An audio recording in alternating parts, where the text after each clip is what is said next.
কাম আজকে আমরা ক্লাস 11 এর ইউনিট 3 একদম প্রথম যে অধ্যায় নিউটনের গতিসূত্র বা নিউটনস লস অফ মোশন, আমরা এই অধ্যায় নিয়ে বা এই চ্যাপ্টার নিয়ে আজকে আমরা আলোচনা করব।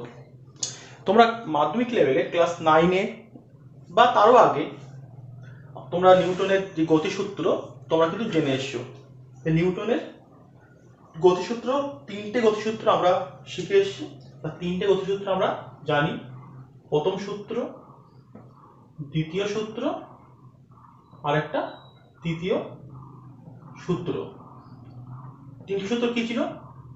একদম প্রথম সূত্র ছিল বাইরে থেকে বল প্রয়োগ করে অবস্থার পরিবর্তনের বাধ্য না করলে স্থির বস্তু চিরকাল স্থির থাকবে এবং গতিশীল বস্তু চিরকাল সরলরেখা বরাবর সমবেগে গতিশীল থাকবে।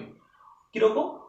যদি কোনো একটা বস্তু থাকে, যে বস্তু স্থির অবস্থায় আছে, যার উপর কোনো বল কাজ করছে না, কোনো বল যার উপরে কাজ করছে না, তাহলে কি হবে? তাহলে কিন্তু এই বস্তুটা চিরকাল স্থির থাকবে।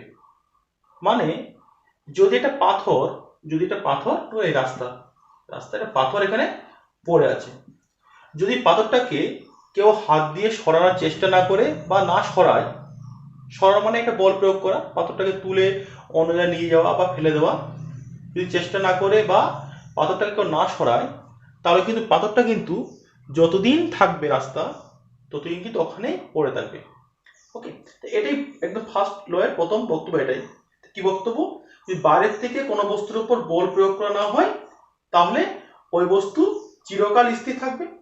এবং যদি আমি কোন একটা গতিশীল বস্তু থাকে, একইভাবে গতিশীল বস্তু, সাপোজ কোন একটা বস্তু গতিশীল হচ্ছে, আমি উদাহরণ দিয়ে বললাম, আমি মোটর বাইক বললাম, মোটর বাইক গতিশীল হচ্ছে, একটা সমবেগে কোনো গাড়ি যাচ্ছে। আমি যদি গাড়িকে থামাতে চাই, আমাকে কি করতে হবে? ব্রেক করতে হবে। ব্রেক মানে আমাকে একটা গাড়ির গতির বিরুদ্ধে বল প্রয়োগ করতে হচ্ছে, তারপরে কি হবে? গাড়িটা কিন্তু আমার আস্তে আস্তে থামবে। আমি যদি ব্রেক না করি, যদি ইঞ্জিন যদি একইভাবে কাজ করে যায়, তাহলে গাড়ি কিন্তু খুব স্বাভাবিকভাবে থামা উচিত না। অতএব গাড়িকে থামাতে আমাকে একটা বাইরে থেকে বল প্রয়োগ করতে হচ্ছে, ব্রেক কষে। ঠিক এরকম টাইপের জিনিস, যদি কোনো একটা গতিশীল বস্তু থাকে, যে বস্তুটা সমবেগে সরলরেখা চলছে, আমি যদি তার উপরে কোনো বল প্রয়োগ না করি, তাহলে সে কিন্তু কখনোই থামবে না, সে কিন্তু সারা জীবন বা অনন্তকাল ধরে সরলরেখার সমবেগে চলতে থাকবে। তাহলে এই বক্তব্য থেকে একটা জিনিস খুব ক্লিয়ার পেলাম, যে কোনো একটা বস্তুকে স্থির থেকে গতিশীল করতে বা কোনো একটা বস্তু যে গতিশীল তাকে স্থির করতে আমাকে কিন্তু বাইরের থেকে কিছু একটা প্রয়োগ করতে হবে, যেটাকে আমি বলবো কি? বল। কি বলবো? বল বা ফোর্স। তাহলে নিউটনের এই যে প্রথম সূত্র, এখান থেকে আমরা কি কি জানতে পারি? লক্ষ্য করো, একদম 1 নম্বর পয়েন্ট জানতে পারছি আমরা বলের ধারণা। আমরা কিন্তু বলের একটা ধারণা পাচ্ছি, বা ফোর্স তার একটা কনসেপ্ট আমরা পাচ্ছি। কি পাচ্ছি? তো বল কি জিনিস? বল হলো এমন একটি বিষয়, এমন একটি রাশি, যেটা কিন্তু কোনো একটা স্থির বস্তুর উপর প্রয়োগ করলে ওই বস্তু গতিশীল হবে, এবং কোনো একটা গতিশীল বস্তুর উপর প্রয়োগ করলে ওই বস্তুকে আমি স্থির করতে পারবো। ওকে, মানে কোনো একটা বস্তুর এই স্থির অবস্থা বা গতিশীল অবস্থা, এই অবস্থাকে চেঞ্জ করার জন্য যেটা বাইরের থেকে প্রয়োগ করা হবে বা প্রয়োগ করা হয়, তাকে আমি এক কথায় বলতে পারবো বল বা ফোর্স। ওকে, এটা আমি নিউটনের প্রথম সূত্র থেকে আমি এই একটা কনসেপ্ট, একটা ধারণা আমি পেয়েছি। 2 নম্বর লক্ষ্য করো, এই যে স্থির অবস্থা, একটা বস্তু যে স্থির অবস্থায় আছে, তাকে যদি বাইরের থেকে বল প্রয়োগ না করি, সে কিন্তু স্থির অবস্থায় থাকছে, ও কিন্তু নিজে থেকে কখনোই গতিশীল অবস্থা হচ্ছে না বা গতিশীল অবস্থায় আসতে পারছে না। এই যে একটা বস্তু যে অবস্থায় আছে, সে অবস্থায় থাকার যে ধর্ম, থাকার যে ইচ্ছা বা থাকার যে প্রবণতা, তাকে আমি এক কথা বলতে পারি কি? জাড্য। কি বলতে পারি আমার? 2 নম্বর, জাড্য। তাহলে আমরা কিন্তু এখান থেকে জাড্য পাচ্ছি, ইনার্শিয়া। তাহলে আমরা দুটো জিনিস প্রথম সূত্রতে পাচ্ছি। কি কি? প্রথম সূত্রতে দুটো জিনিস পাচ্ছি, একটা বলের ধারণা, একটা জাড্য। একইভাবে যে বস্তুটা গতিশীল, যে বস্তুটা গতিশীল, সেই বস্তু কিন্তু সবসময় গতিশীল অবস্থায় থাকতে চাইবে। যতক্ষণ না তার উপরে কোনো বল প্রয়োগ করব, সে কিন্তু স্থির অবস্থায় আসতে চাইছে না। তাহলে স্থির বস্তু যে স্থির অবস্থায় থাকছে বা থাকার ইচ্ছা বা প্রবণতা, গতিশীল বস্তু যে গতিশীল অবস্থা থাকার প্রবণতা, এদিকে আমি এক কথা বলবো জাড্য। কথা জাড্য এক কথা কাকে বলবো? কোন একটা বস্তু যে অবস্থায় আছে সে অবস্থায় থাকার যে প্রবণতা, তাকে আমি এক কথা জাড্য বলবো বা ইনার্শিয়া বলবো। এই জাড্য আবার বেসিক্যালি ভেবে দেখো দু রকম হতে পারে। যখন স্থির থাকবে, চাইবে স্থির থাকতে, তাকে বলবো আমি স্থির বা স্থিতিজাড্য। ওকে, আরেকটা বলবো কি আমি গতিজাড্য। তাহলে স্থিতিজাড্য আর গতিজাড্য, এই দু রকম কিন্তু জাড্য আমরা পেতে পারি। কাকে বলবো স্থিতিজাড্য, কাকে বলবো আমরা? আমরা বলতে পারি যদি কোন একটা বস্তু স্থির থাকে, এই যে স্থির থাকার যে প্রবণতা, তাকে আমরা খুব সংক্ষেপে বলবো স্থিতিজাড্য। বা আমরা বলতে পারি যে ধর্মের জন্য স্থির বস্তু তার স্থির অবস্থা বজায় রাখতে চায়, তাকে বলবো স্থিতিজাড্য। আর অপরদিকে একইভাবে আমি বলবো কি যে ধর্মের জন্য গতিশীল বস্তু সমবেগে সরলরেখা গতি বজায় রাখার চেষ্টা করে, তাকে বলবো আমরা গতিজাড্য। কিছু উদাহরণ আমরা দেখি স্থিতিজাড্য এবং গতিজাড্য উদাহরণ। স্থিতিজাড্যের সব থেকে বিখ্যাত উদাহরণ আমরা শিখেছি একটা পরীক্ষা দিয়ে। কি গ্লাস থাকে, আমরা এর উপরে একটা কার্ডবোর্ড বসিয়ে দিলাম। ওকে, কার্ডবোর্ড, এখানে একটা পয়সা আছে, একটা 1 টাকা কয়েন তুমি তারপরে বসিয়ে দিয়েছো, 1 টাকা কয়েন। যদি এখানে হঠাৎ করে নখ দিয়ে টোকা মারো, দেখবে কি কার্ডবোর্ডটা বেরিয়ে যাবে এবং পরে দেখবে কি এই গ্লাসের মধ্যে কিন্তু এই পয়সাটা নিচে পড়ে আছে। অর্থাৎ যেই তুমি কার্ডবোর্ড দিয়ে হঠাৎ করে কার্ডবোর্ডের উপরে হঠাৎ করে টোকা মারবে, কার্ডবোর্ড কিন্তু হঠাৎ করে গতিশীল হয়ে যাবে এবং এই পয়সাটা কিন্তু স্থির ছিল কার্ডবোর্ডের ওপর, ও কিন্তু স্থির থাকার চেষ্টা করবে। যখন কার্ডবোর্ডটা নিচের থেকে বেরিয়ে যাবে, তখন পয়সাটা নিচে কোনো সাপোর্ট না পাওয়ার জন্য গ্লাসের মধ্যে পড়ে যাবে। তো এটা কিন্তু একটা স্থিতিজাড্যের উদাহরণ। এছাড়াও আরো কি কি উদাহরণ বলতে পারি আমরা? তোমরা সেই বিখ্যাত উদাহরণ জানো যে কোনো একটা গাড়ির মধ্যে, বাসের মধ্যে কোনো যাত্রী যদি হঠাৎ করে বসে থাকে, বসে আছে, হঠাৎ করে বাস স্টার্ট দিয়ে গতিশীল হওয়ার চেষ্টা করছে, তখন কি হবে? তখন দেখবে হঠাৎ করে ওই যাত্রী কিন্তু পিছন দিকে হেলে পড়ে। কেন? যেই মুহূর্তে গাড়ি গতিশীল হলো, ওই ব্যক্তি যাত্রী নিচের অংশটা কিন্তু সিটে বসে আছে, নিচের অংশটা গাড়ির সঙ্গে সামনে গতিশীল হলো, আর উপরের অংশটা প্রথম থেকে স্থির ছিল, স্থির থাকতে চাইবে গাড়ির সামনে এগিয়ে যাওয়ার জন্য, ওটা একটু পিছন দিকে হেলে পড়বে। এটা কিন্তু স্থিতিজাড্যের একটা খুব ভালো একটা উদাহরণ। আরো প্রচুর উদাহরণ আছে। আর কি বলতে পারি আমরা? আমরা একটা বলতে পারি, তুমি দেখবে কোনো একটা কাঁচের জানালায় যদি ঢিল মারি আমি, জানলা কিন্তু ভেঙে গিয়ে পুরো টুকরো টুকরো হয়ে যায়। বা যদি বন্দুক দিয়ে গুলি করা হয়, শুধুমাত্র গুলি যেখানে লাগবে সেই জায়গাটা গলে একটা ছিদ্র হয়ে যায়, পুরো কিন্তু জানলা ভেঙে পড়ে না। তার কারণ গুলির গতিবেগ এত বেশি, ও কিন্তু যেই মুহূর্তে কাঁচে আঘাত করে কাঁচের পার্শ্ববর্তী অঞ্চলকে কোনোভাবে ডিস্টার্ব করে না, একদম মুহূর্তের জন্য ওই অংশকে ভেদ করে বেরিয়ে যায়। এবং এত অল্প টাইমে এটা ঘটে, ওই যে শক্তি ওটা পার্শ্ববর্তী অঞ্চলে সঞ্চালিত হতে পারে না। এবং তার সঙ্গে এটাও মাথায় রাখতে হবে, পার্শ্ববর্তী যে কাঁচ তারা কিন্তু স্থির অবস্থা বজায় রাখতে চায়, অতএব তারা কিন্তু ওই টাইমের মধ্যে তারা গতিশীল হতে পারে না। সেই জন্য কাঁচটা কিন্তু আস্ত থাকে, শুধুমাত্র যেখানে গুলি লাগে সেই জায়গাটা একটা ছিদ্র তৈরি হয়। এবার গতিজাড্যের উদাহরণ কি বলবো? বাসের গল্প আমি বলতে পারি। চলন্ত বাস হঠাৎ করে ব্রেক করবে, উল্টো ঘটনা ঘটবে, বাসের নিচে অংশ হঠাৎ করে ব্রেক করার জন্য স্থির হয়ে যাবে, বা সামনের অংশ সামনের বা উপরের অংশ গতিশীল ছিল, সে কি চাইবে? সে গতি অবস্থা বজায় রাখতে চাইবে, অর্থাৎ সে কিন্তু হঠাৎ করে সামনের দিকে ঝুঁকে পড়বে। যখন বাস গতিশীল হওয়ার চেষ্টা করবে, কোনো যাত্রী পিছন দিকে হেলে পড়বে, স্থিতিজাড্য। ব্রেক করে থামলে যাত্রীর মাথা অংশটা সামনের দিকে হেলে পড়বে, সেটা গতিজাড্যের উদাহরণ। এছাড়া কোনো একটা ফ্যানের ব্লেড, স্ট্যান্ড ফ্যান বা সিলিং ফ্যান, যেই মুহূর্তে আমি সুইচ অফ করব, সেই মুহূর্তে কিন্তু সঙ্গে সঙ্গে কিন্তু ফ্যানটা থামে না। ফ্যানটা কি হয়? কিছুক্ষণ ঘুরতে থাকে। তার কারণটা কি? ও ঘুরছিল, সে কিন্তু গতিজাড্যের জন্য কিছুটা ঘুরবে, তারপরে কিন্তু ও স্থির হবে। এই সবগুলি কিন্তু গতিজাড্যের উদাহরণ। আরো কি আছে? লং জাম্প যাওয়ার সময়, তো জানো লং জাম্প যাওয়ার সময় অনেক দূর থেকে দৌড়ে আসতে হয়। কেন? দৌড়ে আসলে গতি শক্তির জন্য ও একটা এক্সট্রা শক্তি অর্জন করতে পারে, তার জন্য কিন্তু ওর কিন্তু আরো বেশি জাম্প করার অনেক ক্ষমতা ওর বৃদ্ধি পায়। তো এটা যে ওর দেহটা গতিজাড্য লাভ করছে, সেই গতিজাড্য তাকে আরো বেশি দূর লাফাতে কিন্তু সাহায্য করছে। এইগুলো আমরা সব গতিজাড্যের উদাহরণ হিসেবে আমরা বলতে পারি, আরো প্রচুর উদাহরণ আছে। ওকে, নেক্সট আমরা দেখবো এই বলের ধারণা। বলেছি একবার, কি বলবো? বল হলো এমন একটি বিষয় যাহা কোনো বস্তুর ওপর প্রযুক্ত হলে ওই বস্তু স্থির থেকে গতিশীল অবস্থায় যেতে পারে বা গতিশীল থেকে স্থির অবস্থায় আসতে পারে। এটাকে খুব সংক্ষেপে আমি এক কথায় বলতে পারি, কোনো বস্তুর ওপর যাহা প্রয়োগ করলে বস্তুর জাড্যের পরিবর্তন ঘটে, অর্থাৎ বস্তু স্থির জাড্য থেকে গতিজাড্যে যেতে পারে বা গতিজাড্য থেকে স্থির জাড্যে আসতে পারে। মানে স্থিতিজাড্য থেকে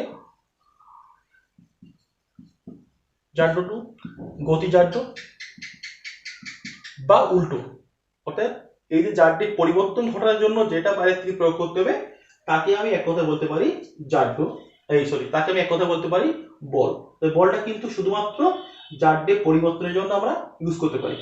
ওকে, এটাকে আমি আরো একটু গুছিয়ে বলতে পারি, বাইরের থেকে ক্রিয়াশীল যে প্রভাব বা যে বিষয় স্থির বস্তুকে স্থির অবস্থা অথবা গতিশীল বস্তুর সমবেগে সরলরেখায় গতির অবস্থাকে পরিবর্তন করে। তার মানে স্থির বস্তুকে গতিশীল করবে বা গতিশীল বস্তুকে স্থির করে পরিবর্তন করে বা পরিবর্তন করার চেষ্টা করে, সেই প্রভাবকে বলবো আমরা বল। তার কারণটা কি? সবসময় যে পরিবর্তন করতে পারবে তা নাও হতে পারে। কিরকম?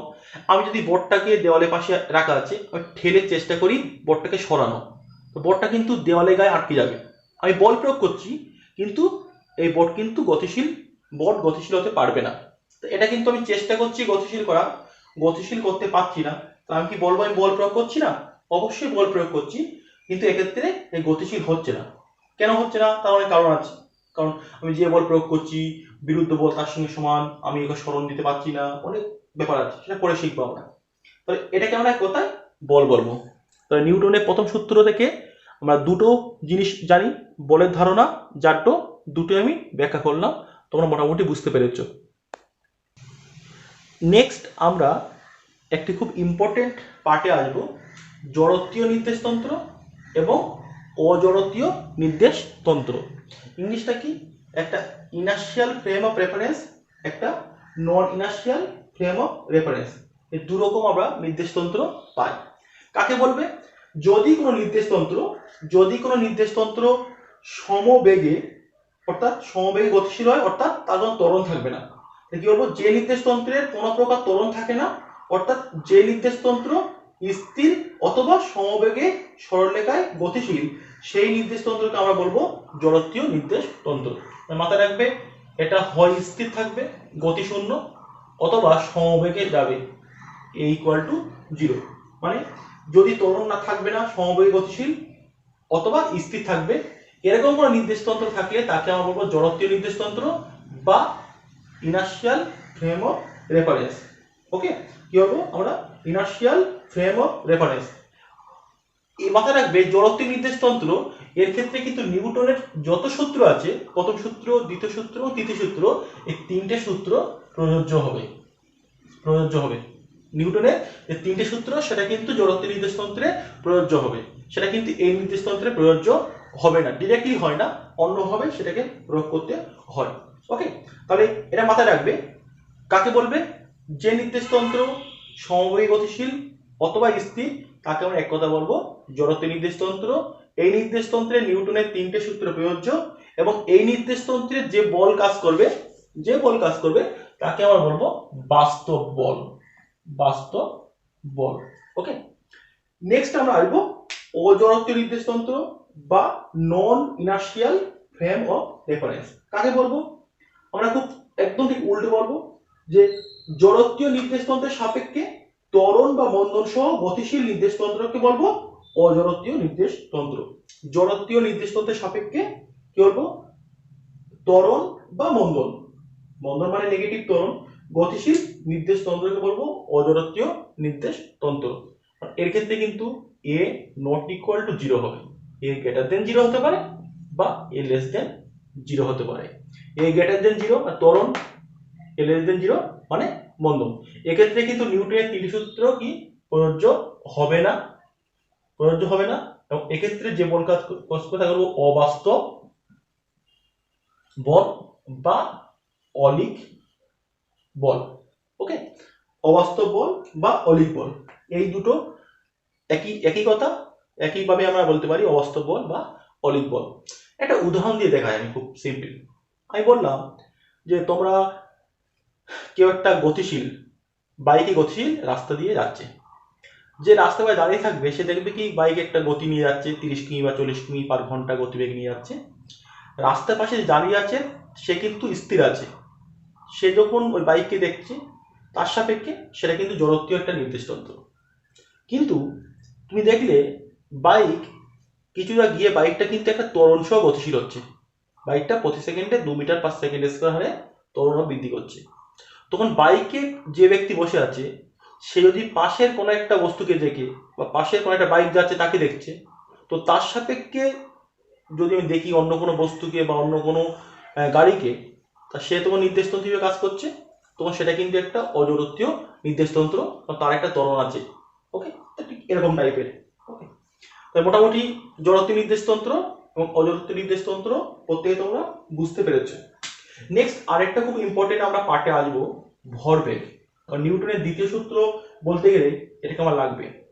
ভরবেগ জিনিসটা কি? মোমেন্টাম। এই ভরবেগ অ্যাকচুয়ালি দু রকম হয়, তোমরা পরে শিখবে। একটা হয় রৈখিক ভরবেগ, একটা হয় কৌণিক ভরবেগ। ওকে, রৈখিককে আমরা লিখি পি দিয়ে, লিখি একে লিখি আমরা এল দিয়ে। আমাদের এই অধ্যায়ে আমরা সবকিছু রৈখিক ভরবেগ হিসেবে আমরা গণ্য করব। কাকে বলবে ভরবেগ? খুব সিম্পল, ভর ও বেগের সমন্বয়ে কোনো গতিশীল বস্তুতে যে গতি ও ধর্মের সৃষ্টি হয় তাকে বস্তুর ভরবেগ বলে। তাহলে ভরবেগ কি? ভর ও বেগের সমন্বয়ে, ভর এবং বেগ, যেখানে এমটা ভর, এটা বেগ, এটা ভরবেগ। এটা হলো ভরবেগের রাশিমালা p = mv। তাহলে ভরবেগের একক কি হবে নিজেরা বলো, দেখে বলো। একক কি হবে? ভরের একক ইন্টু বেগের একক, মিটার পার সেকেন্ড। আমি কিন্তু সবগুলো এসআই করে লিখবো। আর মাত্রা কি হবে? ভরের মাত্রা, বেগের মাত্রা l t-1। এটা ভরবেগের একক ও মাত্রা আমাদের এখান থেকে পাবো। এখন ভরবেগ কখন থাকবে? যখন কোনো একটা বস্তুর বেগ থাকবে। যদি কোনো বস্তুর বেগ না থাকে তাহলে কিন্তু তার কোনো ভরবেগের অস্তিত্ব থাকবে না। সেক্ষেত্রে আমরা বলবো যে ওই বস্তুর ভরবেগ কত? ওই বস্তুর ভরবেগ তখন 0। ওকে, দ্বিতীয় সূত্র আলোচনার জন্য ভরবেগ খুব ইম্পর্টেন্ট। দ্বিতীয় সূত্র তার যে স্টেটমেন্ট বক্তব্য তার মধ্যে কিন্তু ভরবেগ আমাদের ঢুকে আছে। দ্বিতীয় সূত্রের যে বক্তব্য বা স্টেটমেন্ট সেটা কি ছিল? সেটা ছিল আমাদের যে বস্তুর ভরবেগের পরিবর্তনের হার। ওকে, নিউটনের দ্বিতীয় সূত্র, শুরু করছি নিউটনের দ্বিতীয় গতিসূত্র। কি বলছে? কোন বস্তুর ভরবেগের পরিবর্তনের হার বস্তুর ওপর প্রযুক্ত বলের সমানুপাতিক হয় এবং বল যেদিকে প্রযুক্ত হয় ভরবেগের পরিবর্তনও সেই দিকে ঘটে। এটা নিউটনের দ্বিতীয় গতিসূত্র নামে পরিচিত এবং এর যে আঙ্কিক ফর্মুলা, আঙ্কিক সমীকরণ সেটা আমি দেখাচ্ছি নেক্সট আমরা আসবো নিউটনের দ্বিতীয় যে সূত্র তার গাণিতিক রূপ। আমি ধরলাম যে m ভরের একটি বস্তু আছে, যে বস্তুর প্রাথমিক বেগ u এবং সেই বস্তু অন্তিম বেগ v। ওকে, এখান থেকে এই পর্যন্ত আসলো এবং এই গতিপথ আসার সময় ও সময় নিয়েছে t এবং গতিপথের ত্বরণ ছোট হাতে a। তো ইউটা কি বললাম? প্রাথমিক বেগ। ভিটা কি বললাম? অন্তিম বেগ বা চূড়ান্ত বলে অনেক ক্ষেত্রে, চূড়ান্ত বেগ। এটা ত্বরণ, টিটা সময়, এম বস্তুর ভর। ল্যাঙ্গুয়েজ কি বলতে পারবো? ওই ল্যাঙ্গুয়েজ বলতে পারি যে মনে করি এম ভরে কোনো একটি বস্তু ইউ সমবেগে গতিশীল। ওকে, এবং এই বস্তুটি ইউ সমবেগে প্রাথমিক বেগ নিয়ে বা ইউ প্রাথমিক বেগ নিয়ে যাত্রা করে টি সময় পরে কিছু দূরত্বে গিয়ে ভি অন্তিম বেগ লাভ করলো বা ভি অন্তিম বেগ অর্জন করলো। তাহলে লক্ষ্য করো এই বস্তুর যে প্রাথমিক ভরবেগ একদম প্রথমে ভরবেগ কত হবে? ভর ইন্টু বেগ এম ইন্টু ইউ ভেক্টর, আমি এটাকে লিখছি p1 ভেক্টর দিয়ে। অন্তিম ভরবেগ কত হবে? p2 vector equal to m into V. আমি কিন্তু পুরো ক্যালকুলেশনটা আমি ভেক্টর দিয়ে করব। লক্ষ্য করো আমরা কি শিখেছি? ত্বরণ ইকুয়াল টু কি হয়? ত্বরণ ইকুয়াল টু বেগের পরিবর্তন। ত্বরণ ইকুয়াল কি হয়? বেগের পরিবর্তন। তাহলে ত্বরণ এটা অবশ্যই ভেক্টর রাশি একটা। তাহলে ত্বরণ কি লিখতে পারবো? বেগের পরিবর্তন অন্তিম বেগ মাইনাস প্রাথমিক বেগ বা সময়। আর লিখে রেখেছি, এটা আমার কাজে লাগবে। তাহলে টি সময়ে ওই বস্তুর ভরবেগের কত পরিবর্তন আমি দেখব। প্রাথমিক ভরবেগ কত? এম ইউ, অন্তিম ভরবেগ এম ভি। অতএব লিখব ভরবেগের পরিবর্তন কার? বস্তুটি ভরবেগের পরিবর্তন কত হবে? M V minus M U. অতএব ভরবেগের পরিবর্তনের হার M V minus M U, হার মানে টি দিয়ে ভাগ হবে সময় দিয়ে, এম কমন নাও, V minus U by T. V minus U by T এটা মানে ত্বরণ, তো এম ইন্টু এ ভেক্টর। কি পেলাম? ভরবেগের পরিবর্তনের যে হার সেটা কত হবে? M into A vector. এখন নিউটনের যে দ্বিতীয় গতিসূত্র সেটা কি পেয়েছি আমরা? যে বস্তুর ভরবেগের পরিবর্তনের হার বস্তুর ওপর প্রযুক্ত বলের সমানুপাতিক। বস্তুর ভরবেগের পরিবর্তনের হার বস্তুর ওপর প্রযুক্ত বলের সমানুপাতিক। যদি আমি ধরি যে বস্তুর ওপর প্রযুক্ত বল এফ, এফটা কি? প্রযুক্ত বল। তাই নিউটনের সূত্র কি বলছে? এই প্রযুক্ত বল কি হবে? ভরবেগের যে পরিবর্তনের হার তার সঙ্গে সমানুপাতিক। বা লিখতে পারবো F vector is equal to একটা constant M into A vector. এটা F vector is equal to K into M into A vector, যেখানে কে কি? কে হলো একটা ধ্রুবক যার মান কিন্তু বল, ভর এবং ত্বরণ এদের উপর ডিপেন্ড করবে না। এমন একটা ধ্রুবক যার মানটা এ মানে বল, ভর এবং ত্বরণ এদের উপর ডিপেন্ড করবে না। এক কথা বলতে পারি কে একটা ধ্রুবক। কে ধ্রুবকের মান কত হবে? এর মান বার করতে গেলে আমাকে একটা জিনিস জানতে হবে, একক বলের সংজ্ঞা কি। আমি এই বলটাকে আমি একক করতে চাই। একক বলের সংজ্ঞা কি ছিল? একক বলের সংজ্ঞা হলো যে একক বলের সংজ্ঞা যে একক ভরের উপর ক্রিয়ারত যে বল। ওকে, আমি একক ভর মানে m = 1, একক বলের উপর ভরের উপর আমি এমন একটা বল ক্রিয়া করলাম যে জন্য ওই বস্তু ত্বরণ হলো একক। লক্ষ্য করো, একক ভরের উপর আমি এমন একটি বল ক্রিয়া করলাম যার জন্য কি হলো? যার জন্য ত্বরণ হলো 1। এবং যদি সেই বলটা যদি তোমার 1 হয় তখন তাকে বলবে একক বল। আমি বলতে চাচ্ছি একক বল মানে 1 নিউটন বা 1 ডাইন। আমি একক বল কাকে বলবো? একক বল বলছি কি? আমি একক সংজ্ঞাটা কি বলবো?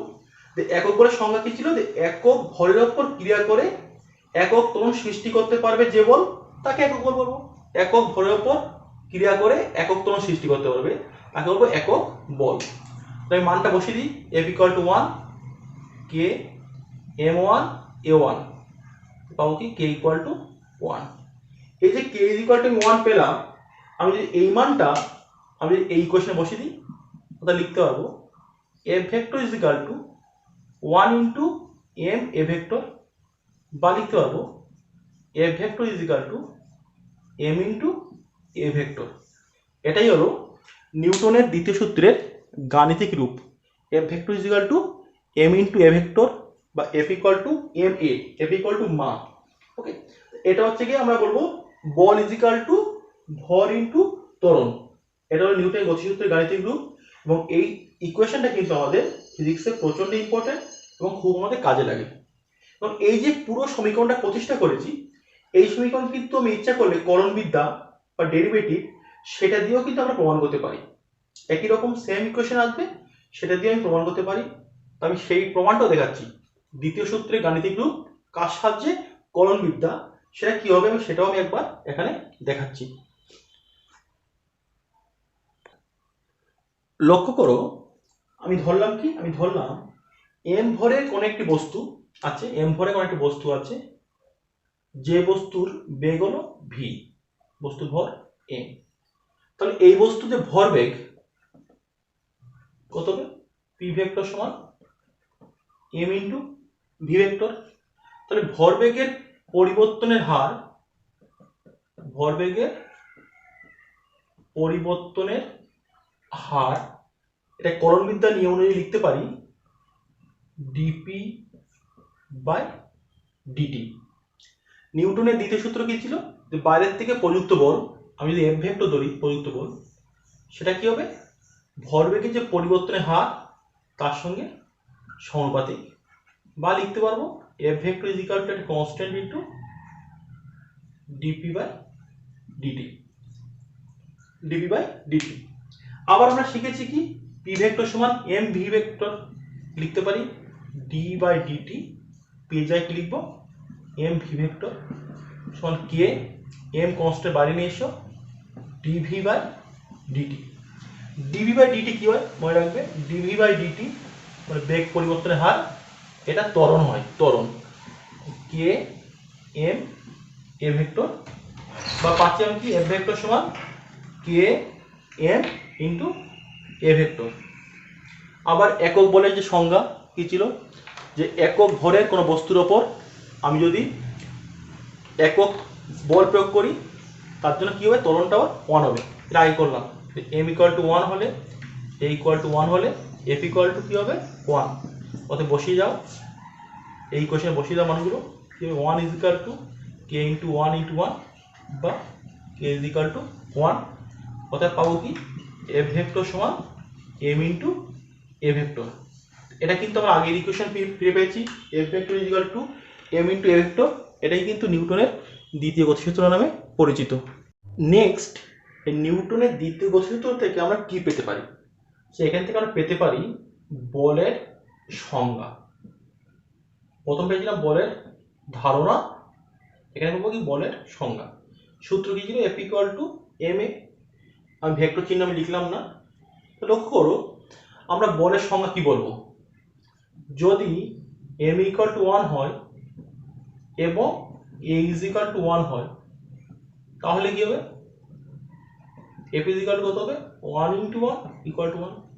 অর্থাৎ বলবো যে একক ভরের কোনো বস্তুর ওপর যে পরিমাণ বল প্রয়োগ করলে একক ত্বরণ সৃষ্টি হয়, সেই বলকে বলবো আমরা একক বল।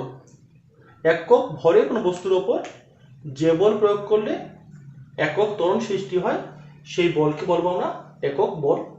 এই এফ ইকুয়াল টু এম এ, এই যে আমরা সূত্র লিখেছি আমরা এখান থেকে আমরা পেয়েছি, এখান থেকে তো বলের সংজ্ঞাটা আমরা পাচ্ছি। এখন এই বলের একক কি হয়, এই বলের কিন্তু একক সাধারণত দুটো একক আমরা পাই, একটা বলি পরম একক অ্যাবসলিউট ইউনিট, আরেকটা বলি আমরা অবিকর্ষীয় একক, একটা পরম একক একটা অবিকর্ষীয় একক। এই এককগুলো আবার তিনটে পদ্ধতিতে তিন রকম হয়, এমকেএস একরকম হয়, সিজিএস একরকম হয়, ও এফপিএস এ সেখানে একরকম হয়। টোটাল একসঙ্গে লিখছি, একক কার একক, বলের একক। আমি ভাগ করতে পারি দুটো পার্টে, একটা পরম একক, একটা অবিকর্ষীয় একক। অবিকর্ষীয় একক, এই পরম একক ভাগ করতে পারি তিনটে পার্টে। কি কি আমি বলতে পারি, একটা এমকেএস পদ্ধতিতে, একটা বলতে পারি সিজিএস পদ্ধতিতে, একটা বলতে পারি এফপিএস পদ্ধতিতে। এও তাই, আমি একক তিনটে পার্টে ভাগ করতে পারি, এমকেএস, সিজিএস, এফপিএস। লক্ষ্য করো, এমকেএস পদ্ধতিতে বলের যে পরম একক সেটা কি, সেটা আমরা বলি কত থেকে আসবে, F equal to M A. MKS পদ্ধতিতে এম এর একক কি, কিলোগ্রাম, এ মানে metre per second square, metre per second square, kilogram metre per second square. এটাকে আমরা সংক্ষেপে আমরা কি লিখি জানো? এটাকে আমরা লিখি সংক্ষেপে Newton. Newton kg metre per second square বা নিউটন, এটা এমকেএস পদ্ধতি আমার বলের একক। সিরিয়াস কি হবে? এখানে হবে gram centimetre per second square, এটাকে লিখি আমরা ডাইন, DYNE। ওকে, আমরা কি লিখবো এটাকে? আমরা লিখবো এটাকে ডাইন দিয়ে। তাহলে এমকেএস কি লিখবো? এমকেএস লিখবো আমরা নিউটন, আর সিজিএস কি লিখবো? আমরা ওটাকে ডাইন। এফপিএস কি হবে? এফপিএস হবে পাউন্ড এলবি, ফুট পার সেকেন্ড স্কয়ার, একে লিখবো পাউন্ডাল। পাউন্ডাল পাউন্ডাল, এটা ডাইন, এটা নিউটন। তাহলে এই তিনটে পেলাম পরম একক। পরম একক কি? এমকেএস এ নিউটন, সিজিএস এ ডাইন, এফপিএস এ পাউন্ডাল। এখন এদের সংজ্ঞা আমি কি দেবো? লক্ষ্য করো, এদের সংজ্ঞা কিন্তু এখান থেকে আসবে। প্রথম নিউটনে এসো, 1 নিউটন কাকে বলবো? 1 নিউটন এখান থেকে দেখো, F 1 Newton 1 kg into 1 metre per second square. কি বলবো? 1 কেজি ভরের কোনো বস্তুর ওপর যে বল প্রয়োগ করলে ওই বস্তুতে 1 মিটার পার সেকেন্ড স্কয়ার ত্বরণ সৃষ্টি হয়, সেই বলকে বলবো আমরা 1 নিউটন। অর্থাৎ 1 কেজি ভরের কোনো বস্তুর ওপর যে বল প্রয়োগ করলে ওই বস্তুতে 1 মিটার পার সেকেন্ড স্কয়ার ত্বরণ সৃষ্টি হয়, তাকে বলবো আমরা 1 নিউটন। ঠিক একইভাবে ডাইনে কি বলবো? এখানে হবে 1 গ্রাম। 1 গ্রাম ভরের কোনো বস্তুর ওপর, ওকে, 1 গ্রাম ভরের ওপর কোনো বস্তুর ওপর, তখন এখানে কি হবে? এই জায়গাটায় গ্রাম। যে বল প্রয়োগ করলে ওই বস্তুতে 1 সেমি পার সেকেন্ড স্কয়ার ত্বরণ সৃষ্টি হয়, তাকে বলা হবে 1 ডাইন। ওকে, 1 গ্রাম ভরের কোনো বস্তুর ওপর যে বল প্রয়োগ করলে ওই বস্তুতে 1 সেন্টিমিটার পার সেকেন্ড স্কয়ার ত্বরণ সৃষ্টি হবে, তাকে বলা হবে 1 ডাইন। একইভাবে 1 পাউন্ড ভরের কোনো বস্তুর ওপর যে বল প্রয়োগ করলে ওই বস্তুতে 1 ফুট পার সেকেন্ড স্কয়ার ত্বরণ সৃষ্টি হবে, তাকে বলবে পাউন্ডাল। অনেক বইতে এই যে ত্বরণ সৃষ্টি হবে, এটা বলা হয় বলের অভিমুখে বলা হয়, যে কোনো বস্তুর ওপর যে বল প্রয়োগ করলে বস্তুতে বলের অভিমুখে একক ত্বরণ সৃষ্টি হয়, তাকে বলা হয় একক বল। সেটাও তোমরা বলতে পারো। লক্ষ্য করো, নেক্সট আসবো অভিকর্ষীয় একক। অভিকর্ষীয় একক কিন্তু আমরা তিনটে পাবো। একটা পাবো আমরা এমকেএস পদ্ধতিতে, একটা পাবো সিজিএস পদ্ধতিতে, একটা পাবো আমরা এসআই পদ্ধতিতে। এমকেএস, সিজিএস ও এফপিএস পদ্ধতিতে। অনেক সময় এই এমকেএস পদ্ধতি, এটাকে আমরা ইচ্ছে করলে এসআই পদ্ধতি লিখতে পারি, যদিও এমকেএস এসআই একই পদ্ধতি না, বা দুটোতে আমরা একই একক পাবো, এটাকে আমরা সেই এসআইও লিখতে পারি। তো এসআই পদ্ধতিতে বা এমকেএস পদ্ধতিতে বলের যে অভিকর্ষীয় একক, সেটা কি? সেটা হবে, মনে রাখবে, কিগ্রা ওয়েট।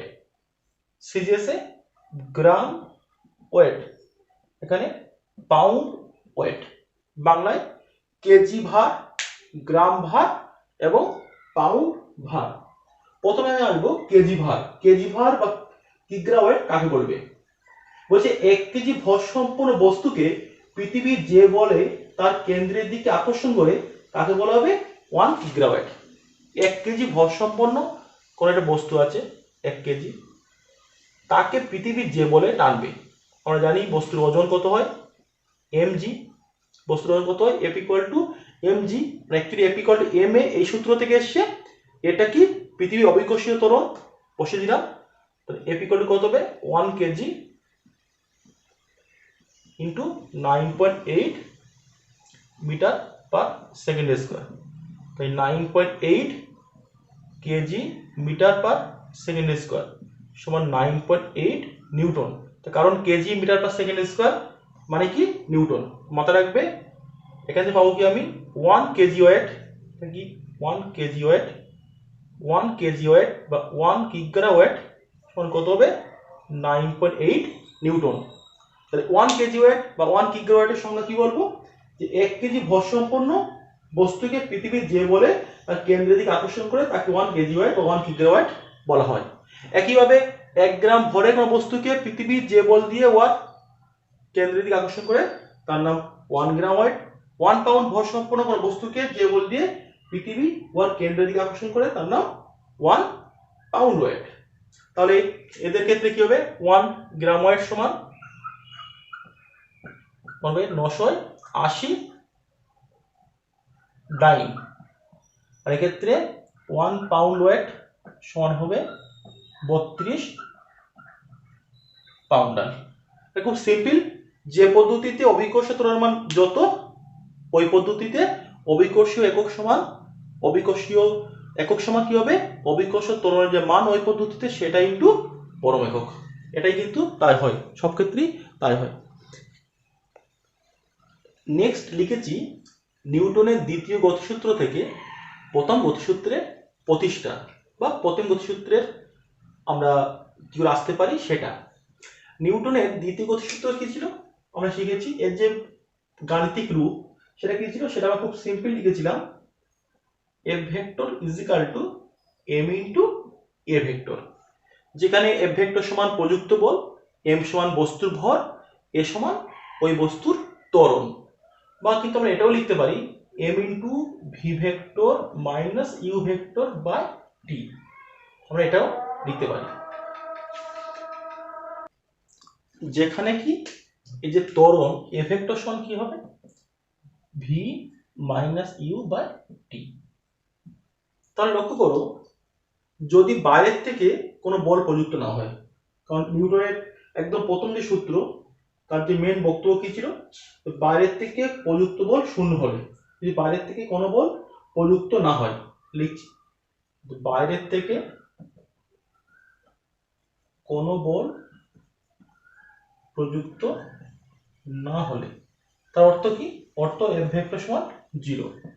তো 0 সমান কি লিখতে পারবো, M into V minus U by T. লক্ষ্য করো 0 সমান যদি M into V minus U by T হয়, তাহলে কি লিখতে পারবো, M into V minus U সমান 0 বা ভি মাইনাস ইউ সমান 0। তার কারণটা কি, এম কিন্তু 0 হতে পারে না, কারণ যে কোনো বস্তুর এটা ভর থাকবে। বা লিখতে পারবো এখান থেকে ভি সমান ইউ, ভি সমান ইউ। ভি সমান ইউ মানে অন্তিম বেগ এবং প্রাথমিক বেগ এই দুটো বেগ সমান হচ্ছে, এই দুটো বেগ সমান হচ্ছে কখন, যখন বাইরের থেকে কোনো বল প্রযুক্ত হচ্ছে না, সেক্ষেত্রে প্রাথমিক বেগ এবং অন্তিম বেগ শূন্য হচ্ছে। এর ক্ষেত্রে দুটো কেস আমি বলতে পারি। কি কেস, যদি এরকম হয় যে কোনো বস্তুর প্রাথমিক বেগ শূন্য, কোনো বস্তুর প্রাথমিক বেগ শূন্য, তার মানে কি, তার মানে বস্তুটা স্থির আছে। প্রাথমিক বেগ শূন্য মানে বস্তুর বেগ নেই, মানে বস্তু স্থির বস্তু, কোন একটা বস্তু স্থির আছে। সে বস্তুর U vector is equal to 0, মানে ইউ সমান 0 হলে কি হবে, ভি সমান 0। কেন, দুটো সমান। অতএব যখন কোন একটা বস্তু স্থির থাকবে, তার প্রাথমিক বেগ স্থির, তো অন্তিম বেগ স্থির, তার মানে যে বস্তু স্থির ছিল সে বস্তু স্থির থাকবে কখন, যদি বাইরের থেকে কোনো বল প্রযুক্ত না হয়। তাহলে এর অর্থ এটাই, বাইরের থেকে বল প্রযুক্ত না হলে স্থির বস্তু চিরকাল স্থির অবস্থায় থাকবে। আর 2 নম্বর কি লিখেছি, U vector not is equal to 0, তার মানে কি V vector not equal to 0 হবে, কারণ ইউ যদি শূন্য না হয় ভিও কখনোই শূন্য হবে না। তাহলে ভি ভেক্টর সমান ইউ ভেক্টর হচ্ছে, এটা বলেই দিয়েছে, প্রথমে পেয়েছি ইউ ভেক্টর এবং ভি ভেক্টর সমান। তাহলে বাইরের থেকে বল প্রযুক্ত না হলে, বাইরের থেকে বল প্রযুক্ত না হলে স্থির বস্তু চিরকাল স্থির থাকবে এবং গতিশীল বস্তু চিরকাল সমবেগে সরলরেখা বরাবর চলতে থাকবে। সমবেগ কেন, ইউ ভেক্টর সমান ভি ভেক্টর, অর্থাৎ প্রাথমিক বেগ ও অন্তিম বেগ সমান, এই বেগটা কিন্তু সমবেগ। এখান থেকে নিউটনের প্রথম সূত্র প্রতিষ্ঠা হলো যে বাইরের থেকে বল প্রযুক্ত না হলে স্থির বস্তু চিরকাল স্থির থাকবে, গতিশীল বস্তু চিরকাল সমবেগে সরলরেখা বরাবর গতিশীল থাকবে। এটাই কিন্তু নিউটনের প্রথম গতিসূত্র। নেক্সট আমরা আরেকটা সংজ্ঞা আসবো, জড়ত্বীয় ভর। জড়ত্বীয় ভর বা ইংলিশটা কি, ইনার্শিয়াল মাস। ইনার্শিয়াল মাস, জড়ত্বীয় ভর বা ইনার্শিয়াল মাস কাকে বলবো, খুব সংজ্ঞাটা বলতে পারি আমরা এভাবে, আমরা কি পেয়েছি, এফ সমান পেয়েছি এম এ, বা লিখতে পারি এম সমান এফ বাই এ, মানে বল বাই ত্বরণ। লক্ষ্য করো কোনো একটা বস্তুর যদি আমি বল বৃদ্ধি করি, তাহলে ত্বরণটা কিন্তু এমনভাবে বৃদ্ধি হবে যাতে করে বল এবং ত্বরণ এর যে অনুপাত এটা ধ্রুবক থাকে। অতএব বল বৃদ্ধির সঙ্গে সঙ্গে ত্বরণের মানটাও বৃদ্ধি হবে। বল হ্রাস করলে অটোমেটিক কিন্তু ত্বরণের মানটাও কিন্তু হ্রাস হবে, যাতে করে এই বল ও ত্বরণ এই অনুপাতটা সবসময় কি থাকবে? ধ্রুবক। সবসময় কি থাকবে? ধ্রুবক। তাহলে এই যে ধ্রুবক মান, এই ধ্রুবককে আমি এক কথা বলবো জড়ত্বীয় মাস বা জড়ত্বীয় ভর। জড়ত্বীয় ভর। তাহলে জড়ত্বীয় ভর m সমান কি হবে? F/a। আমি বলতে পারি যে কোন একটা বস্তুর প্রযুক্ত বল এবং ত্বরণের যে অনুপাত তাকে বলে জড়ত্বীয় ভর। বা আমি এখান থেকে এটাও বলতে পারি, যদি a = 1 হয়, যদি a = 1 হয়, তাহলে পাবো কি? m = F/1 F। আমি এটা বলতে পারি যে কোন বস্তুতে একক ত্বরণ সৃষ্টি করতে যে বলের প্রয়োজন সেই বলকে ওই বস্তুর জড়ত্বীয় ভরের সাংখ্যমান বা জড়ত্বীয় ভর বলা হয়। এবং এর কিছু বৈশিষ্ট্য আছে, কিছু বৈশিষ্ট্য আমরা দেখতে পাই। আমি লিখছি না, মুখে বলছি, শুনে নাও। একদম ফার্স্ট বলতে পারি, কোন বস্তুর ভর যত বেশি হবে ওই বস্তুর জড়ত্বীয় ভর তত বেশি হবে। ভর এবং জড়ত্বীয় ভর একই জিনিস, কিন্তু সামান্য একটু পার্থক্য আছে। পরে তোমার শিখবে কি পার্থক্য। কারণ ভর কিন্তু অনেক পার্ট হয়, গতীয় ভর হয়, স্থির ভর হয়, জড়ত্বীয় ভর হয়। ওকে, সাধারণত কোনো বস্তুর ভর যত বেশি হবে ওই জড়ত্বীয় ভর তত বেশি হবে। এটা কিন্তু 1 নম্বর পয়েন্ট। 2 নম্বর পয়েন্ট কি? 2 নম্বর পয়েন্ট হলো জড়ত্বীয় ভর বস্তুর আকার, অবস্থান বা অবস্থা এদের উপর ডিপেন্ড করে না। বস্তু কত বড়, কত ছোট, কোথায় আছে, কি অবস্থায় আছে তার উপর ডিপেন্ড করে না। 3 নম্বর, জড়ত্বীয় ভরের যে সংরক্ষণ সূত্র সেটা কিন্তু ইয়া মেনে চলে। 4 নম্বর পয়েন্ট কি হবে? যে বীজগণিতের যে নিয়ম আছে, যে যোগফল বা বিয়োগফল, অর্থাৎ 5 গ্রাম প্লাস 3 গ্রাম সমান 8 গ্রাম, এই সমস্ত বীজগণিতের নিয়ম কিন্তু জড়ত্বীয় ভরের যোগ বা বিয়োগ আমরা করতে পারবো। জড়ত্বীয় ভর এই সমস্ত নিয়ম মেনে চলে। 5 নম্বর পয়েন্ট কি? 5 নম্বর পয়েন্ট হবে যদি বস্তুর বেগ আলোর বেগের কাছাকাছি হয়, তখন কিন্তু বস্তুর যে জড়ত্বীয় ভর সেটা কিন্তু বৃদ্ধি পায়, ও সেটা কিন্তু আইনস্টাইনের যে তত্ত্ব আছে, নিয়ম আছে, সেই অনুযায়ী বৃদ্ধি পায়। আর 6 নম্বর বলবো কি? বস্তুর জড়ত্বীয় ভর বস্তুর অবিকর্ষীয় ভরের সমান। বস্তুর জড়ত্বীয় ভর বস্তুর অবিকর্ষীয় ভরের সমান। তা কি করে হবে? F = mg, m = F/g। এক্ষেত্রে এটা অবিকর্ষীয় ভর। ওকে, সেটা এই দুটো ভর কিন্তু সবসময় সমান হয়। তাহলে জড়ত্বীয় ভর কাকে বলে, এর বিভিন্ন বৈশিষ্ট্য আমরা জানলাম। নিউটনের তৃতীয় গতিসূত্র কি ছিল? প্রত্যেক ক্রিয়ার একটি সমান ও বিপরীত প্রতিক্রিয়া থাকবে। প্রত্যেক ক্রিয়ার একটি সমান ও বিপরীত প্রতিক্রিয়া থাকবে। এটা কিন্তু নিউটনের তৃতীয় গতিসূত্রের মেন যে গাণিতিক বক্তব্য। গাণিতিক কি হবে? যদি একটা দেওয়ালের উপর আমি একটা ক্রিয়া কাজ করে F1, এবং তার জন্য দেওয়াল এর উপর একটা বিপরীতমুখী প্রতিক্রিয়া প্রয়োগ করছে F2, তাহলে কি হবে? F1 = F2, দুটো সমান হবে, বিপরীত দিক বলে minus. F1 vector - F2 vector. একটাকে ক্রিয়া ধরলে আমি আরেকটাকে প্রতিক্রিয়া ধরতে পারবো। তো মাথায় রাখতে হবে, ক্রিয়া প্রতিক্রিয়া কিন্তু কখনোই মানে ফিক্স না। আমি এটাকে ক্রিয়া ধরলে এটা প্রতিক্রিয়া আমি বলতে পারি। মানে ক্রিয়া প্রতিক্রিয়া নিয়ে কয়েকটি গুরুত্বপূর্ণ আমাদের জিনিস একটু জেনে রাখতে হবে। কি জেনে রাখতে হবে? একদম ফার্স্টে যেটা জানবো আমরা সেটা হলো, যদি দুটি বস্তু স্থির থাকুক বা দুটো বস্তু স্থির আছে, কিংবা তারা গতিশীল আছে, বা দুটো পরস্পর টাচ করে আছে, দুটো বস্তু পরস্পর টাচ করে থাকতে পারে, বা তারা দূরে আছে, অনেকটা দূরে আছে, যে অবস্থা থাকুক, স্থির থাকুক বা গতিশীল থাকুক বা পরস্পর টাচ করে থাকুক বা দূরে থাকুক, সব ক্ষেত্রেই কিন্তু নিউটনের তৃতীয় গতিসূত্র প্রয়োগ হবে। আমি এখানে দেখালাম টাচ করে আছে, টাচ না থাকলে কিন্তু নিউটনের তৃতীয় গতিসূত্র প্রযোজ্য হবে। অর্থাৎ ক্রিয়া প্রতিক্রিয়া মান সব ক্ষেত্রে সমান হবে ও সব ক্ষেত্রে বিপরীতমুখী হবে। এটা কিন্তু খুব একটা মেন বৈশিষ্ট্য। নেক্সট আমি বলতে পারবো এর আরো কিছু বৈশিষ্ট্য আছে, যে প্রকৃতিতে সব সময় প্রকৃতিতে যে কোনো বল কি থাকবে? জোড়ায় জোড়ায় থাকে, ইন পেয়ার অবস্থায় থাকে, যার মধ্যে যে কোনো একটাকে আমি ক্রিয়া ধরলে আমি আরেকটাকে আমি কি বলবো? প্রতিক্রিয়া বলবো। এবং আমাদের যে নেচার, আমাদের প্রকৃতি, এখানে কিন্তু শুধুমাত্র একক যে বিচ্ছিন্ন বল তার কিন্তু অস্তিত্ব নেই। সবসময় আমি কিন্তু জোড়ায় জোড়ায় আমি বল সব ক্ষেত্রে পাবো। আর ক্রিয়া এবং প্রতিক্রিয়া সবসময় একই সঙ্গে কাজ করে। মাথায় রাখতে হবে দুটো কিন্তু এক বস্তুতে কাজ করবে না, ভিন্ন বস্তুতে কাজ করবে। এদের মধ্যে কোনো কার্য কারণ সম্পর্ক নেই। ক্রিয়া যতক্ষণ স্থায়ী হবে প্রতিক্রিয়া ঠিক ততক্ষণ স্থায়ী হবে। ক্রিয়া বন্ধ করলেই সঙ্গে সঙ্গে প্রতিক্রিয়া কিন্তু বন্ধ হয়ে যায়। আর ক্রিয়া প্রতিক্রিয়া দুটো সবসময় ভিন্ন বস্তুতে কাজ করবে, খুব ইম্পর্টেন্ট।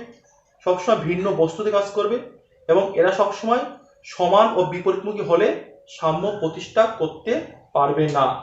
কিরকম? দুটো বস্তু হলো, এ বস্তু এভাবে কাজ করছে, একটা কাজ করছে, এটাকে ক্রিয়া বলি, এটা প্রতিক্রিয়া। লক্ষ্য করো দুটো কিন্তু ভিন্ন বস্তুতে কাজ করছে, এক বস্তুতে কাজ করছে না। তোমরা জানো যে দুটো বস্তুর ওপরে কাজ করছে F1 এবং F2, তাহলে কি হয়? ভেক্টর নিয়ম অনুযায়ী F1 ভেক্টর সমান মাইনাস F2 ভেক্টর, লিখতে পারবো F1 vector plus F2 vector সমান 0, লব্ধি বল 0। ওকে, লব্ধি বল 0 মানে অনেক ক্ষেত্রে সাম্য প্রতিষ্ঠা করতে পারে, কিন্তু এক্ষেত্রে সেটা হবে না। দুটো বস্তু ভিন্ন, দুটো বল, দুটো ক্রিয়া প্রতিক্রিয়া ভিন্ন বস্তুতে কাজ করছে, এটা কিন্তু সাম্য প্রতিষ্ঠা করবে না। বিভিন্ন রকম এই ক্রিয়া প্রতিক্রিয়া বিভিন্ন ধরন আছে। কি কি আছে একটু লিস্ট আউট করি আমরা। তোমরা সবগুলি নাম জানো, কনসেপ্ট জানো। আমরা ঘাত, এগুলো কিন্তু বিভিন্ন ধরনের ক্রিয়া প্রতিক্রিয়া আর বিভিন্ন নামে চিনি। আমরা নেক্সট কি বলতে পারি? আমরা বলতে পারি সংঘাত, মানে ধাক্কা। আমরা নেক্সট কি বলতে পারি? ঘর্ষণ, এও কিন্তু একটা ক্রিয়া প্রতিক্রিয়ার একটা ধরন। আর কি বলতে পারি আমরা আকর্ষণ, এটাও কিন্তু একটা ক্রিয়া প্রতিক্রিয়ার ধরন। টান বলতে পারি আমরা, ধাক্কা বলতে পারি, আমরা বলতে পারি। আর বলতে পারি বিকর্ষণ। সবগুলি কিন্তু বিভিন্ন ধরনের ক্রিয়া প্রতিক্রিয়া আমাদের পার্ট। আমরা সবগুলি আমার ক্রিয়া প্রতিক্রিয়া নামেই অভিহিত করব। এখন এই নিউটনের তৃতীয় গতিসূত্রের উদাহরণ কি হবে? উদাহরণ, যখন নৌকা থেকে কোনো ব্যক্তি লাফ মারে, কোনো ব্যক্তি নৌকাতে একটা বল প্রয়োগ করে সামনের দিকে লাফ মারলো, যখন ব্যক্তিটা সামনে ভূমিতে উঠলো তো নৌকা কিন্তু পিছন দিকে, জলে কিছুটা পিছন দিকে সরে যায়। যখন পা দিয়ে এই নৌকা এই পা দিয়ে প্রয়োগ করছে, এটা কিন্তু ক্রিয়া,